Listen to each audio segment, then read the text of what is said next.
श्री स्वामी समर्थ. स्वाध्याय वर्ग 5वा. विषय परिसर अभ्यास भाग 2.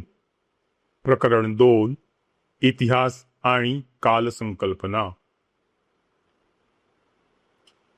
समर्थ अकॅडमी. आपल्या चॅनलला सबस्क्राईब करून जॉईन करा. ह्या व्हिडिओला लाईक करून शेअर करा. प्रश्न 1. रिकाम्या जागी योग्य शब्द लिहा. प्रश्न अ. आपण वापरतो ती दिनदर्शिका टिंबटिंबवर आधारलेली असते. उत्तर. आपण वापरतो ती दिनदर्शिका इसवी सनावर आधारलेली असते. प्रश्न आ. इसवी सनाची सुरुवात होण्यापूर्वीच्या काळाला टिंबटिंब असे म्हटले जाते. उत्तर. इसवी सनाची सुरुवात होण्यापूर्वीच्या काळाला इसवी सन पूर्व काळ असे म्हटले जाते. प्रश्न 2. प्रत्येकी एका वाक्यात उत्तरे लिहा. प्रश्न अ. कालमापन करण्यासाठी कोणत्या वैज्ञानिक पद्धतींचा वापर केला जातो? उत्तर. कर्ब 14 विश्लेषण, काष्ठवलयांचे विश्लेषण यांसारख्या वैज्ञानिक पद्धतींचा वापर कालमापन करण्यासाठी केला जातो. प्रश्न आ.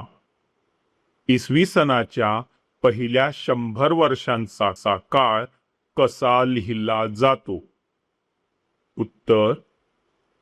इसवी सनाचा पहिला 100 वर्षांचा काळ म्हणजे पहिल्या शतकाचा काळ हा इसवी सन 1 ते 100 असा लिहिला जातो. प्रश्न 3. पुढील प्रश्नांची थोडक्यात उत्तरे लिहा. प्रश्न अ. काळाची एकरेखिक विभागणी म्हणजे? उत्तर. रविवार ते शनिवार असा 7 वारांचा एक आठवडा, 2 आठवड्यांचा एक पंधरवडा, 4 आठवड्यांचा म्हणजे 2 पंधरवड्यांचा एक महिना आणि 12 महिन्यांचे एक वर्ष अशा पद्धतीने काळाची क्रमवार विभागणी केली जाते. वर्षामागून वर्षे संपत 100 वर्षांचा काळ संपला की एक शतक पूर्ण होते. अशी 10 शतके म्हणजे 1000 वर्षे संपली की एक सहस्त्रक पूर्ण होते. काळाच्या अशा विभागणीला एकरेखिक विभागणी म्हणतात.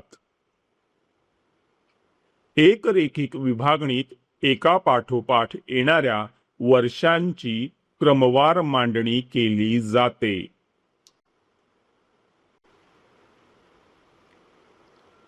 प्रश्न आ. कालगणना करण्याची एकके कोणती? उत्तर. सेकंद, मिनिट, तास, दिवस, आठवडा, पंधरवडा, महिना, वर्ष, शतक आणि सहस्त्रक ही कालगणना करण्याची एकके आहेत. प्रश्न 4. पुढील तक्ता पूर्ण करा. इतिहासाची कालविभागणी. इतिहास लिहिण्यासाठी लिखित पुरावा नाही, त्या काळाला प्रागैतिहासिक काळ म्हणतात.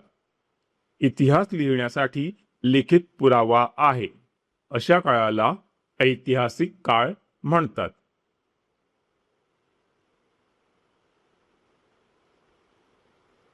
आपला व्हिडिओ इथे पूर्ण झालेला आहे. तुम्ही आपल्या ह्या व्हिडिओला लाईक करून शेअर करा आणि आपल्या चॅनलला सबस्क्राईब करून जॉईन करा.